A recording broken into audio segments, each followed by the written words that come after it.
everybody, welcome to Jacob's Quest, and tonight I just finished watching the Game of Thrones prequel series, House of the Dragon, and yeah, this first episode of a brand new series that, you know, how do you say it? Game of Thrones ended in a contentious kind of way. I don't know if that's the right word to use there. A lot of fans were very upset, myself included, you know, for some of the same reasons, some different reasons, but you know, this show has a job, and I've said this for every trailer that they've come out with. This show has a job of trying to win back a fan base, you know, and that is not an easy thing to do, especially when, you know, this is the prequel and it's not going to move forward in the timeline. You know, it's not going to change anything that happens later, so it is going to be somewhat of a struggle, you know. So, you know, unlike, let's say, the original trilogy versus the prequels, you know, people generally like where the original trilogy ended, so when they announced the prequels were coming, everyone got excited. Whereas this one, it's like, oh man, everyone kind of disliked where Game of Thrones ended, and now it's like, are you really going to watch a prequel to it? I don't know. I will say so myself, first off, just, you know, well, first, obviously, there's going to be a full spoiler review, but this first episode, I actually really enjoyed. You know, I got a lot of feelings of early Game of Thrones. You know, it felt like I was right there back in season 1, season 2 area. You know, they're doing a lot of, I guess, world building, but also, like, you know, obviously we've been to this world before, so they don't have to do as much work. You know, they're kind of, every once in a while they'll bring out like a name that we recognize, and you're like, oh hey, this, I remember that name, I remember that house, I remember, you know, this area that they're talking about. So a lot of little things like that, and the good thing is that it doesn't feel like they're just making these references just to do them, you know. And that would be so easy. It would be so easy just to be like, oh, we're gonna just throw the Stark banner everywhere. It's gonna be all over the place. Everyone is gonna be talking about winter is coming. It's gonna, but like, no, they don't do that. They focus on the Targaryens, and this is the Targaryen show. And yeah, there is a Stark that shows up for like half a second, you know. So a lot of these other houses, and everyone's like the grandpa of everyone else, you know, or the great grandpa. I guess this is like 170 years later, so the great grandpa or whatever. You know, so we're seeing a lot of references to stuff that we know from the other show and people who might become important in this show. You know, so it's like I'm getting a lot of the nostalgia feelings without it really feeling super forced. You know what I mean? Like, it's obviously still there, and they can't really avoid that because it's set in the same place, the same city, the same, you know what I mean? So like, they can't exactly avoid making these references because it's there. These people were there, you know? So I do really appreciate the way that I felt a sense of restraint, because it felt like any other anyone else making the show might just go dive straight into all the nostalgia of like, remember when you loved Game of Thrones? Here's all the stuff from the early seasons, you know. So it was able to feel like we're back in this world without it feeling like it's being overly forced on us, you know. And yeah, I will say this first episode, there's a lot of political maneuvering and family drama and intrigue, and there's a, you know, a decent amount of violence during one scene. There's a joust, which we remember from season 1, you know. So there's like a lot of this stuff where it's like, okay, yeah, that's right, Game of Thrones stuff is happening. There's some nudity, there's some, you know, sex involved, there's some violence, there's some, you know, a lot of the political stuff and people scheming and whispering, and this person wants power and this other person has been named the heir to the throne, and, you know, so like we're getting a lot of these same vibes that this world naturally kind of comes with, right? You know, so again, the thing is, like, our audiences, you know, especially, like, is the fan base going to be willing to invest in this show, and essentially have to be like, I don't know, you have to be willing to sort of forgive the sins of Game of Thrones, you know, the whole ending there, and be like, okay, look, these are different writers, they're different showrunners, it's all in the past. I feel like there's an opportunity here to essentially recapture the things that were good about Game of Thrones and recognize where some of the missteps went without having to directly deal with them. You know what I mean? Because obviously, we're in the past. They're not going to like be able to affect what happened. They do something interesting near the end of this first episode, and this was definitely not something that I expected to happen. So, this series is based off of the book, I think it's called Fire and Blood, and that was essentially a history textbook, right? It wasn't really like a novel, it was more of a, okay, 1,000 years ago this happened, and then 800 years ago this happened, and then, it was just like a series of events. It wasn't like a full-on novel with dialogue and everything. But they did something interesting here, which I think is original to the show. The king, it's going to take me a minute to remember everyone's names. So the current king, Targaryen, he's talking to his daughter, who he has just named his heir, and that is going to be like the big plot motivation for the entire series, right? He talks about how his father or great-grandfather had these visions, and the Targaryens every once in a while have these visions of like the future and what they think destiny and prophecy. Again, these are vibes that we've had in Game of Thrones in the past with, everyone kind of has these different gods and prophecies and whatever, right? But the grandfather had a vision about the White Walkers coming down from the north, and his whole thing is like a Targaryen has to sit on the throne in order to unite everyone against these White Walkers. And by the way, he called his vision A Song of Ice and Fire. Maybe that's a little on the nose, right? Like, obviously that's that's the name of the series. So that was kind of funny. That's like the one moment in this episode that was kind of like, maybe you didn't need to throw the name of the show on, as the name of the prophecy. That's kind of, I don't know. But, it was interesting that they're introducing this idea that, like, oh, maybe some of the Targaryens had some prophetic things about them, which, we kind of saw Daenerys do that, sort of. When she was, like, trying to find her dragons and those magicians had her. Although, I think at the time that was supposed to be the magicians giving her that vision. But maybe they can kind of retcon that to be like, oh no, it was a Targaryen vision. They've had those in the past, maybe it's a retcon now, I don't know.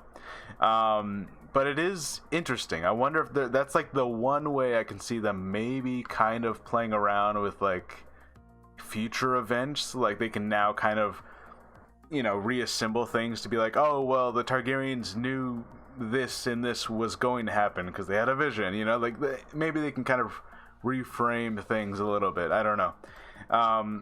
But yeah, as a first episode, they do enough here that I feel like I'm invested to see what happens for the next episode, right? Like they leave me wanting to be like, okay, so where's this gonna go? Like obviously the uncle is, you watch the trailers, right? You essentially get what you see in the trailers, where the daughter was chosen as the heir because the uncle is like this big evil guy, and family drama will ensue, right? Like he's gonna have his supporters, and he's gonna, he's got his own dragon, and there's gonna be like a whole fight. And is this what they call the Dance of the Dragons, or was that an earlier event? I haven't actually looked at the Fire and Blood book, so I might need to like look up the timeline of events here. But yeah, like this is essentially what you could say is, even further fracturing of the Targaryens, because they even show like a prologue in this episode, like that happened even earlier, which was like, oh yeah, the family was chosen, and then the daughter was not chosen to be queen, and so now she's called the queen that never was, and instead the nephew over there became king, and now that's who's currently the king. So you can already tell how, like, because women were not supposed to be the rulers, right? Like it already had caused all this division in the Targaryens, and now like they're just further splintering. But of course we already know that like Robert Baratheon's great rebellion will like cause the downfall of all of this, right? So as interesting as this is gonna be, this show also has the challenge of like, hey, don't we already know how this all ends? Like, what can they possibly do to surprise us? Which I have faith that there's gonna be enough interest here to keep it going for a while. This does not have to be like a 5-season show, right? Like, this can just be 2-3 seasons, and then that's the whole story, right? Like, and I would be okay with that if this was like just a shorter series, but right now I would say they did a really solid episode. I definitely am feeling like I'm back in this world, but they stuck mainly with the Targaryens. We didn't get to see a lot of any of the other houses or what's going on with their point of view. So that's really, I think, gonna be like where the real test is, because Game of Thrones, of course, an episode would come on and we would focus on like 4 or 5 different points of view throughout the episode. Like, these people are way over here in this country, and we'll spend 10-15 minutes with them, and then we'll go back way over here in the north and we'll spend 10 or 15 minutes with them. And each episode would, like, throughout the episode, it's completely like dividing its time between all these different storylines happening. Whereas right now, everything is still like contained within this one city, this one family. So as the story is going to splinter, I'm assuming, we're going to start getting these splintering plot lines with people going in different directions. We'll see how this works. Like, is it going to be able to juggle that just like Game of Thrones did? Or, hey, maybe it won't. Maybe this is going to be like a more direct storyline, and it's just going to follow these, this handful of people, and it's going to be much more linear that way. Who knows? I will say I'm interested to see what everyone thinks about this online. I haven't really done a lot of like seeing what the opinion of this first episode was, but I didn't really see much in the way of like something massive to complain about. It feels like Game of Thrones, which of course it would, right? But the question remains if this is going to be able to regain the audience or gain a new audience, because it's going to be difficult, right? Like they have so much balancing to do. They have to like introduce a new world, but at the same time it's a world we already know, so they're kind of just introducing the timeline of this world, and they have to make you care about a prequel of events that we already know how this all kind of ends. There's so much stuff they gotta get right here, but so far I think that they're nailing it, and I guess we just have to see till next week.